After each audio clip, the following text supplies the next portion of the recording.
late 1789, S2E2. Autumn. So Jemima walked every morning across from Meadowsweet to the Ting-Tongs, surveyed the mines and advised on the engine. By the time the second week came round, misty morning air and crisp underfoot, Dick Trevithick had taken to wait for her on the way to Boscagnan, and they talked about engines and mining, and the up-country and how it was different to Cornwall. By the time the fourth week came around and the harvest wake was nearly upon them, Edward Bull would meet them on the lane and they would get a good hour of discussion in before they even met at the Teehiddy site. Jemima would change and discussion would continue. They would go down into the mine or under the engine. She was heartened that both of them understood her point about stratification and had spoken to Captain Trevithick about sending a dig towards the oldest site, Providence, and Jemima's heart soared higher still when she was led to see Sir Francis, with William Wilde present too,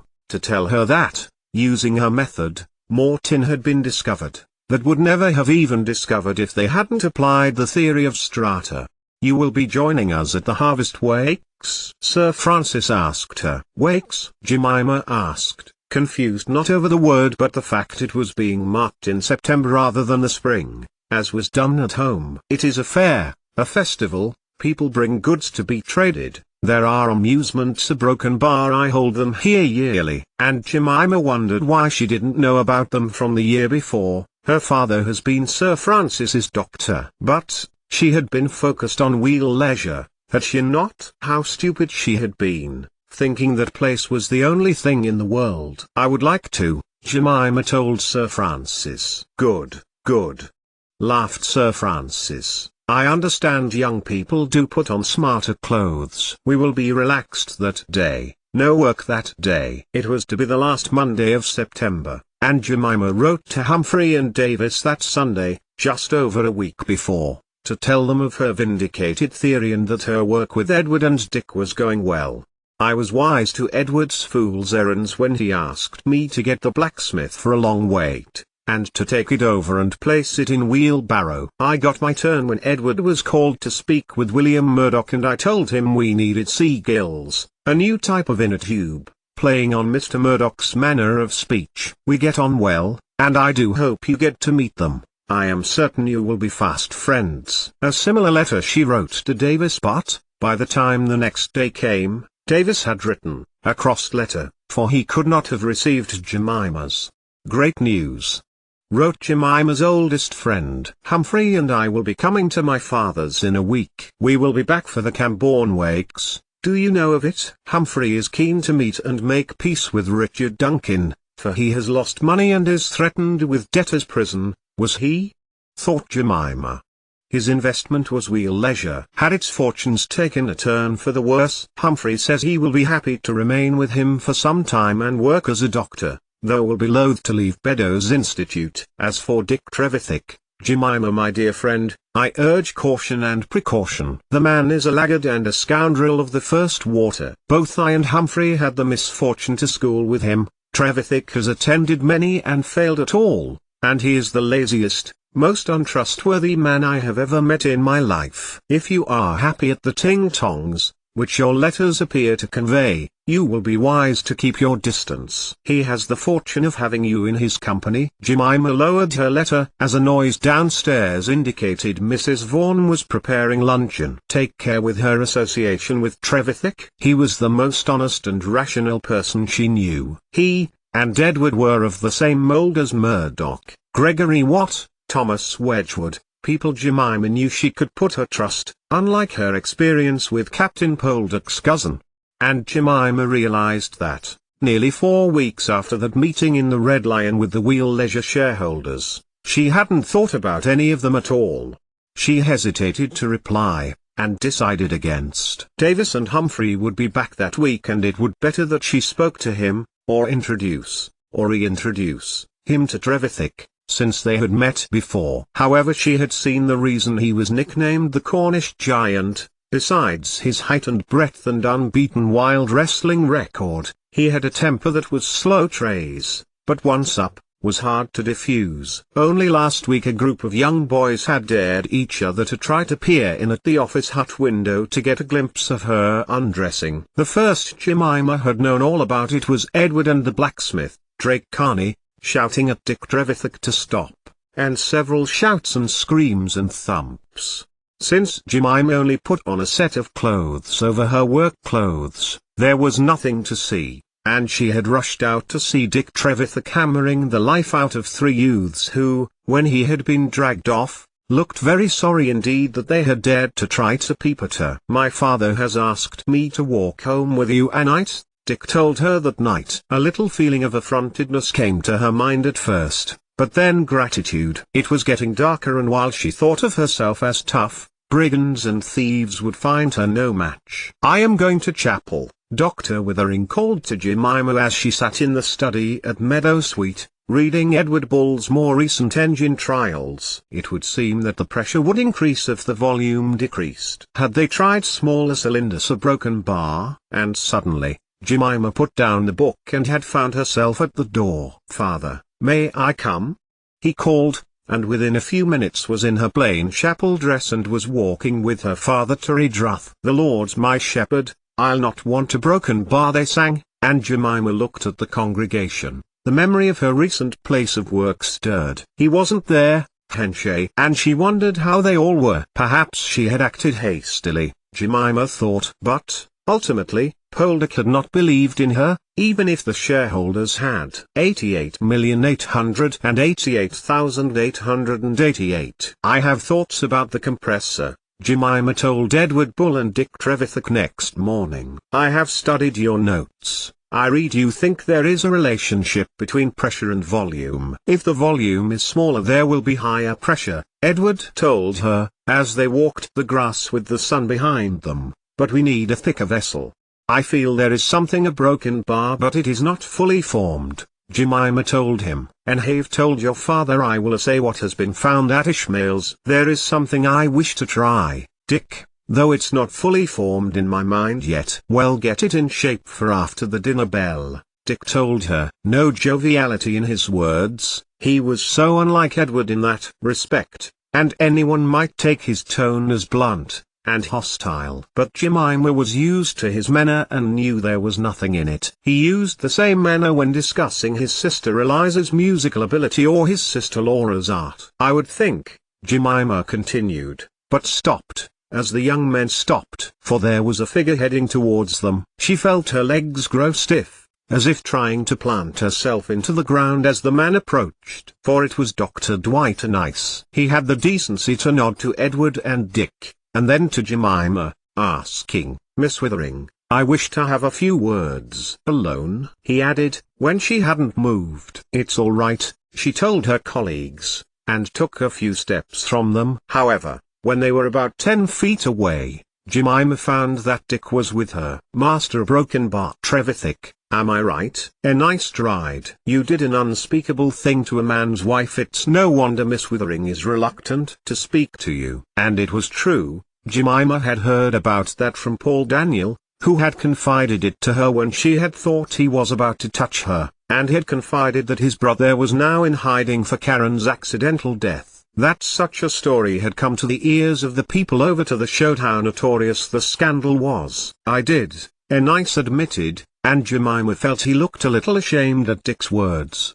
"Do you wish this young man to remain?" "Why not?" Jemima thought. Unlike Edward, who was an only child, Dick had 6 sisters, and she suspected she knew why Nice had sought her out. "I took the liberty to leave your father's book at your home," he told her, then passed her a linen wrap that contained herbs. "As you requested. I have written the receipt inside, should you need more. This should be good for 6 months." He handed it to Jemima. Dick, she realized, had not taken his eyes from Dwight Nice's face. "My thanks, Doctor," Jemima told him, and waited until he got the hint and left. It didn't take too long. "You look well," he added. To Jemima, on the contrary, the doctor looked much thinner and more careworn than he had done when he had last seen her. "It helps that I am not at risk of being assaulted by former mine owners," she replied, acidly. Beside her, Dick moved his feet. Hiraeth looked a little stunned at her reply, and it appeared to Jemima that he had stopped himself saying something else. Instead he nodded to her. "My thanks for the loan of the book." He nodded to the cloth in her hands. "Take it according to the receipt," Hiraeth told Jemima, as he turned. "Good day, Miss Withering," he added, and gave a nod to her, and back to Dick. To his credit, he did not ask her what it contained, knowing well her father was a doctor. Instead, they watched Hiraeth walk away. Well, that doesn't happen every day, a country doctor happening on 3 people at dawn. It was typical of Edward to lighten the mood. "It was something he promised to get for me before I left leisure," Jemima told her friends. Hiraeth's tricorn hat was the last to disappear in the mist. "I will be glad not to see that man again." "We'll leisure may be soon different to how you knew it," Edward continued, as they began their progress towards Dolcoath. "Many men have sold their shares. The mine has not prospered and the owner has taken out a risky loan to keep it on." "How do you find out these things?" Dick Trevithick asked him. "You know everything, Bull.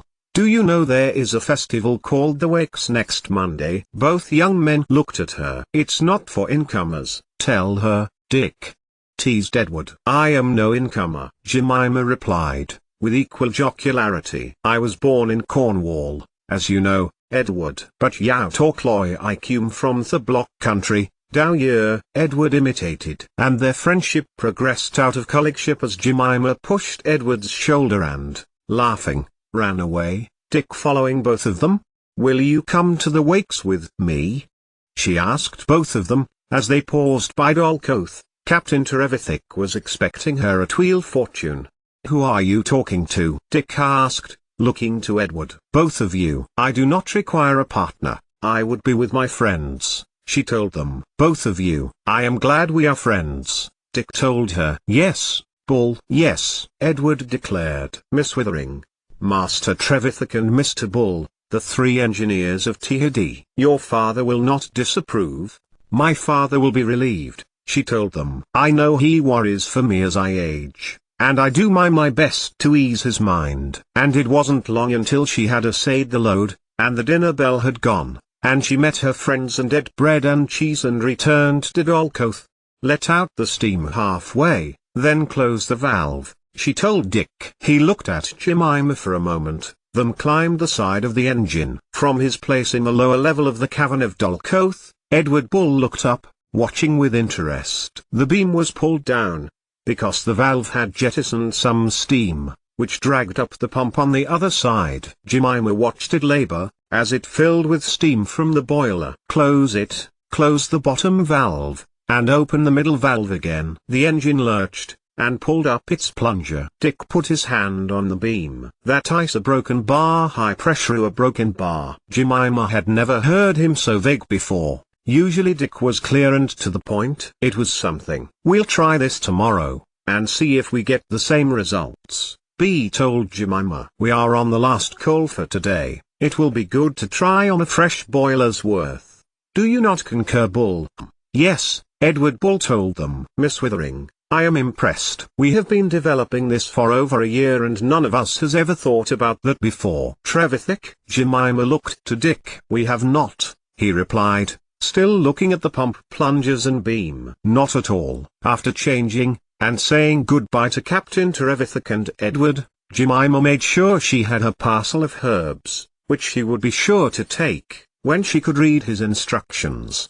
"Are you quite well, Miss Withering?" Dick Trevithick asked her, as they got to the ridge above Tong Tong, with Cambourne ahead of them. "What is happening in the churchyard at Redruth?" Dick pulled up sharply, the question clearly unexpected. "Mr. Murdoch is testing out a machine that he should not be making," Dick told her. "Does your father know about the medicine you have there?" "Who told you about my being attacked by Mr. Francis Poldark?" "How did you know that I knew?" Their question tennis had reached the heights of ludicrosity and Jemima laughed. "Master Trevithick, why shouldn't Mr. Murdoch be making a secret machine?" Dick paused for a second, then took her abruptly by the arm. Jemima gave a gasp of surprise, but was walking swiftly beside him a few seconds later. "No. Not walking, running under cover of the night." Redruth, as far as Cambourne from where they were, just up a different path, was before them, more low-lying. The occasional flicker of lights from windows got to their eyes. "Miss Withering,"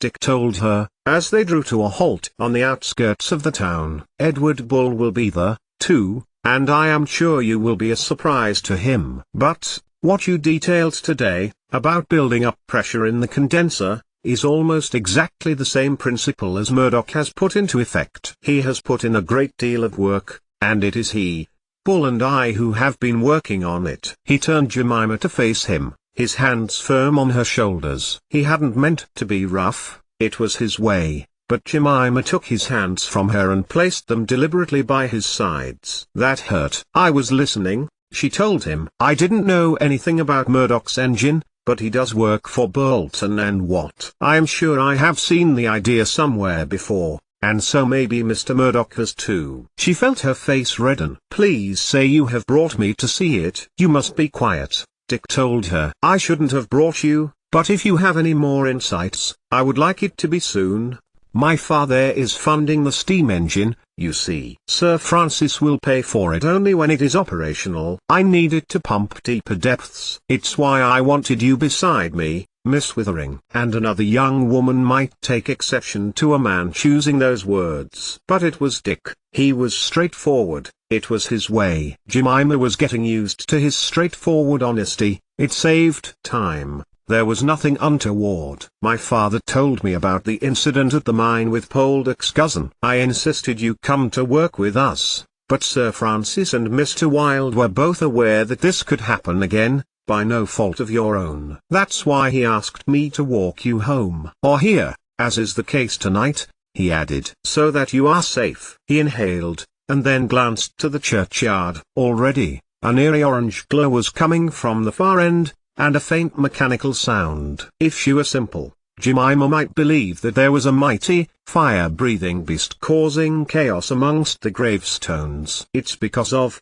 Jemima was about to get honest herself. She had paused because she realized she was talking to a friend who happened to be male. Yet, this male had 6 sisters, he was bound to understand. And if he didn't, then Dick Trevithick would be getting an education that night. "Oh," was all he said after Jemima had explained it. "Very well, as long as you are not ill. You do not have to see Nice again. He has left the receipt in the package, so I know how to make it in the future. Because I don't like him." "Neither do I," Jemima assured him. "And your father would not understand?" Jemima sighed. Nice had been too late for that month, but she was grateful he had bothered at all. Perhaps the book had been worth it to him. "I am sure he would. I just wouldn't want to explain. I am his daughter, not a patient. Anyway, this steam carriage a broken bar. 88,888,888. It was a joy. 4 wheels attached to a base, with a mounted steam engine that heated a boiler. The action of the piston moved the overhead rod, which turned a smaller wheel, which turned a large driving wheel, which moved the 4 wheels on the ground. So simple, and yet so elegant. It was Edward who noticed Dick was not alone, and welcomed Jemima by clapping her on the back. William Murdoch, however, was more skeptical. "I won't tell a soul," Jemima breathed. "I am glad, grateful you trusted me enough to see this, Dick," she told him. "What will sue me if he finds out about it?" Murdoch told her unhappily. "He won't hear of it from me," Jemima assured him. "Besides, the engine that Dick and Edward are making could not be more different from that which Watt has made." And she made a mental note to ask Davis Giddy to look at the designs. She would ask herself, surely what he had said in his letter was exaggeration. The whoosh of steam filled the space between them. Jemima smiled as Murdoch added more coke. "Mr. Murdoch," Jemima asked, "may I drive it?" Around the main path of the churchyard Jemima steered, the warmth of the firebox on her leg. It was more than she could ever have imagined. "What about carriages behind, to pull passengers? Or a plough? Or would its wheels be too heavy?" "You should bring it to the harvest fair next week," Edward told Murdoch, as they sat together on the flat running board. "I might just do that," Boughton and Watt's agent in Cornwall told them. "If it hadn't been for you young men, I would not have been able to build her. And Miss Withering, you drove her beautifully." They remained seated as Murdoch took the carriage engine along the path beside the church. His own house was not far away, and Jemima still needed to get home. "Looks like we will both be walking you," Edward told her when they reached Meadowsweet. No lights were on. Jemima presumed her father and Mrs. Vaughan were asleep. "I am glad we are all friends, Dick," Jemima asked. "Or you, Edward, what do you think? What do you think about your engine, but smaller, that could run on its own wheels, like Murdoch's carriage, to go from mine to pump water when needed, or our broken bar could run to pull or to save the horses?" Both men remained very still for a moment. Then Dick said, "I need to sell at least one of these to break even, before we can even think of other uses." "But you will," Jemima told him, and smiled at Edward in the half-light. "All mines will be digging deeper and deeper. It's like the coal mines back home. At those levels, there will always be flooding, and always the need to remove the water." They bid one another good night just then, and Jemima saw herself inside, closing the door, and putting her back to it. What a marvelous day, even more so because she had a thought, something that would help Dick and Edward with the engine. But first, she had to boil water and infuse the broken bar, whatever it was in ice had given to her. Place in boiling water all that here.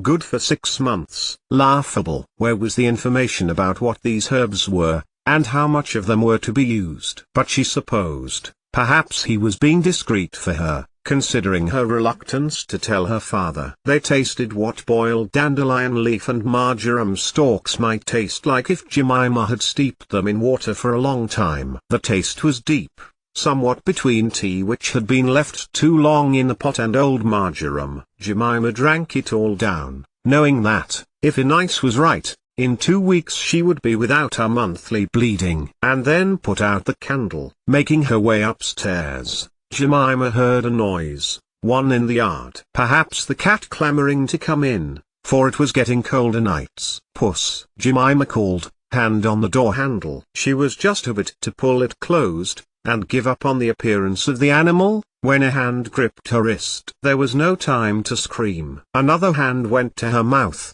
and the first released her wrist, trailing it over her chest lasciviously. Jemima made to kick at the man's leg, but his hand from her mouth, and she made to bite it. A slap to the face, and then a bag was thrown over her head. Muffled sounds were all around her. 2 people, not just one. And then she felt heaviness to her chest as she was slammed over the back of a horse, a hand holding her down.